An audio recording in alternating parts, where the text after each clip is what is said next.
que existe tanta diferença entre o Deus do Velho Testamento e o Deus no Novo Testamento? A resposta está no gnosticismo. A Igreja Católica, ela considera como seita gnóstica toda religião que não precisa de um intermediário para chegar-se a Deus. Ou seja, toda religião que usa apenas o conhecimento para elevação ou salvação da alma. O problema é que é assim que funciona o judaísmo. Eles não aceitam nenhum intermediário entre o homem e Deus. O único meio de elevação da alma é única e exclusivamente obediência à Torá, os mandamentos divinos dados a Moisés. Mas afinal, o que consiste o gnosticismo? No gnosticismo, Deus ele é transcendente e não se comunica diretamente com a sua criação. O problema é que se ele não se comunica com a sua criação, como ele criou tudo? Em algumas crenças mais antigas, as ordens que Deus deu para a criação foram cumpridas por um Deus menor, um demiurgo, um ser construtor. Deus teria derramado parte dos seus atributos e junto deles já teria enviado esse ser que cumpriria as tais ordens. Mas depois de construir tudo, o tal demiurgo se achou no direito de tomar posse, se rebelando contra ninguém menos que Deus. Deu esse nome de demiurgo foi a filosofia. Os egípcios o chamavam de o grande arquiteto. No Novo Testamento, esse ser é chamado de príncipe deste mundo. Mas para ser príncipe, não tem que ser filho de um rei? Seria então Lúcifer irmão bastardo de Jesus?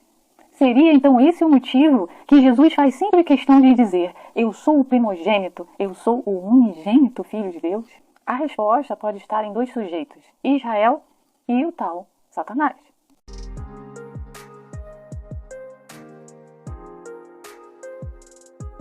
Esse que se passa por Yahvé não é Deus falando. Lembra da primeira regra do cristianismo? Deus não se comunica diretamente com o homem. Sendo assim, Israel não é nada filho primogênito de Deus, mas sim Jesus, e por isso ele se reafirma várias vezes.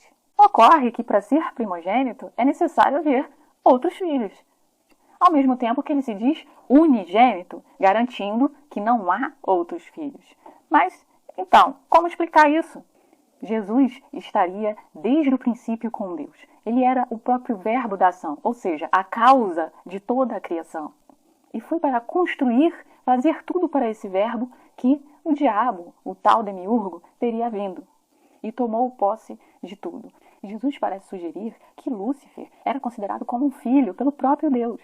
Como diz no livro de Ezequiel 28:14, que ele foi criado com todo resplendor, pura luz. E então teria sido rejeitado por querer tomar o que não era seu.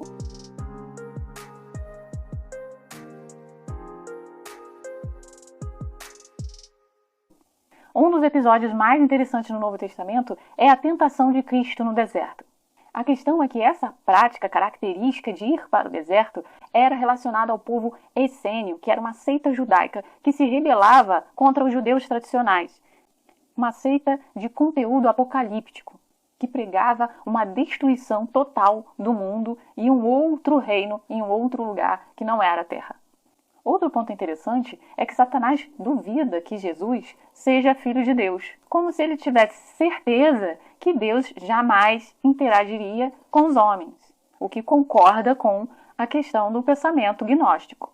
Então ele o leva ao monte mais alto e oferece todos os reinos da terra, todos, inclusive o de Israel, que era o reinado do Messias, o rei Davi. E não só isso, mas também toda a glória. Como se não bastasse, ele leva também Jesus ao pináculo do templo, sem o menor temor a Deus. Ele é que seria o próprio Deus, confirmando que Israel vivia uma grande mentira contada pelo próprio diabo. Em meados dos anos 85 a 160 depois de Cristo, Marcião de Sinope, o primeiro grande estudioso cristão que chegou a escrever algumas obras em latim, se autodenominou caçador de heresias.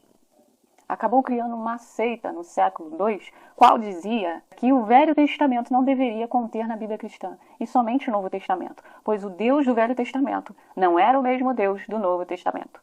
O Velho Testamento era uma única história sobre a mentira do diabo, porque se tratava de um Deus totalmente orgulhoso, arrogante, exigia alianças, cobrava fidelidade, era vingativo, cheio de ira e não dava outra opção ao homem a não ser obedecer exatamente às suas ordens. E que Jesus, sim, era o Deus de verdade, porque tinha os atributos de um Deus: bondade, fidelidade, misericórdia, não tinha preferência por nenhum povo. Todos eram iguais, todos deveriam receber a graça. Essa é a grande mudança de cenário na construção dos evangelhos. Enquanto no Velho Testamento Deus cria o mundo e se comunica diretamente com o seu povo, e por intermédio de Israel deseja fazer um reino justo na terra, no Novo Testamento Deus não tem o controle do diabo. E ele precisa enviar de uma forma dramática o seu filho Jesus para resgatar as pessoas da mão desse grande mentiroso que enganou o povo de Israel. Por fim, Roma não estava interessada em uma religião, e sim em firmar um povo que fosse passivo às suas explorações, aos seus comandos, o que era muito complicado com o povo de Israel e sua insubordinação aos homens e total subordinação a Deus.